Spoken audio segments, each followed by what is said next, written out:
नाही पण आणि साहेब, आधीच त्याच्यानंतर आधीच नोटीस काढली होती तेव्हाच त्यांना कळायला पाहिजे होतं ना की आपल्याला 3 तारखेला कार्यालयीन कामकाज आहे. कारण की या नोटिसीमध्ये काय म्हणतात ना, तारीख दिलीच नव्हती त्यांनी. म्हणजे मला भेटलेल्या दुसऱ्या प्रत्येक तारखेला तारीख दिलेली आहे कोणत्याही पोलीस स्टेशन. माळशिरसवाल्यांनी तारीख त्यांची लिहून दिली होती. तुमच्या ह्याच्यामध्ये कुठेच तारीख नव्हती, म्हणून मी 3 तारीख लिहून दिली होती, ती तुम्ही रिसीव्ह पण केलेली आहे. त्याच्यानंतर तुम्हाला अचानक कार्यालयीन कामकाज आलं म्हणजे ते हॅरेसमेंट करायचाच प्रकार आहे ना. हा, ह्याच्यामध्ये काय व्हायला लागले माहिती का, या माझ्या ऑफिसच्या आजूबाजूची लोक किंवा इथं बघणारा, माझ्याकडे बघणारा लोक जे आहे त्यांचा नजरिया, ही माझं कामाचं ठिकाण आहे. इथं माणूस कशासाठी येतो? विश्वासाने. आणि इथं जर सततच पोलीस येत असतील तर लोकांना काय वाटेल? माणूस लपडेखोर आहे बाबा.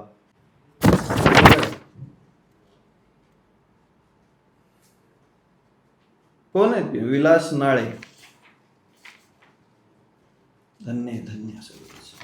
या भिकारचोट बाब्याच्या विरोधात कर्मयोगी साखर कारखाना इंदापूर इथं हे आजचं आंदोलन आहे. आजचं मी काय बोंबलू सांगतोय, भिकारचोट बाब्या पळून जाणार आहे. त्याला माहिती आहे त्याचं कारखाना चालवणं शक्य होणार नाहीये. हे आजचं आंदोलन आहे, दिसतंय. आणि हा भिकारचोट बाब्या प्रशासनाकरवी फक्त आवाज उठवण्यावरती दबाव आणण्याचा प्रयत्न करतोय. कारण याच्याकडे पैसे द्यायला नाहीये, याच्याकडे 1 रुपयाही द्यायला नाहीये, आणि हा पळून जाणार आहे. माझी इथल्या प्रशासनाला, इथल्या राज्य सरकारला विनंती आहे, याच्या विरोधात लुकआउट नोटीस काढा. अहो, साखर ऍक्ट असताना, शुगर ऍक्ट असताना 14 दिवसामध्ये FRP जमा व्हायलाच पाहिजे. हे इथल्या प्रशासनाला दिसत नाही, हे इथल्या सरकारला दिसत नाही. पण जो पैसे मागतोय, जो हक्काचे ऊसाचे शेतकऱ्यांचे पैसे मागतोय, कारखान्यावरती ऊस वाहतूक करणाऱ्या वाहतूकदारांचे पैसे मागतोय, त्याच्यावरती गुन्हे दाखल करतात. ते पण बाब्याची इज्जत गेली म्हणून. भिकारचोट बाब्या, तुला इज्जत आहे का रे? बांडगोळा, दलिंदरा घातली ना, सगळी चव घातली तो, आणि तुला इज्जत आहे. बरं, तुझी इज्जत गेली तर तू गुन्हा दाखल कर ना, तुला उत्तर द्यायला मी येतो.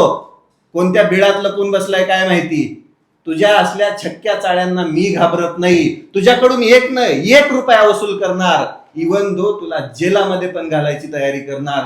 तुझ्या विरोधात 1 नाही 1000 गुन्हे दाखल करणार, ते पण फसवणुकीचे, विथ प्रूफ. 1-2 नाही, असे 1000 प्रूफ आहेत तुझ्या विरोधात. पण एक गोष्ट मात्र नक्की आहे, इथल्या प्रशासनाने अजून बी जागं व्हावं, आणि जे भारतीय संविधानाने सर्वसामान्य माणसाला अधिकार दिलेत त्याची गळचेपी करायचा प्रयत्न करू नये. त्याने प्रचंड मानसिक त्रास होतोय. एकाच गोष्टीसाठी 17 वेळा तेच करावं लागतंय. शेतकऱ्यांनो, आता तरी जागे व्हा. उद्या तर मी येतोय इंदापूर पोलीस स्टेशनला.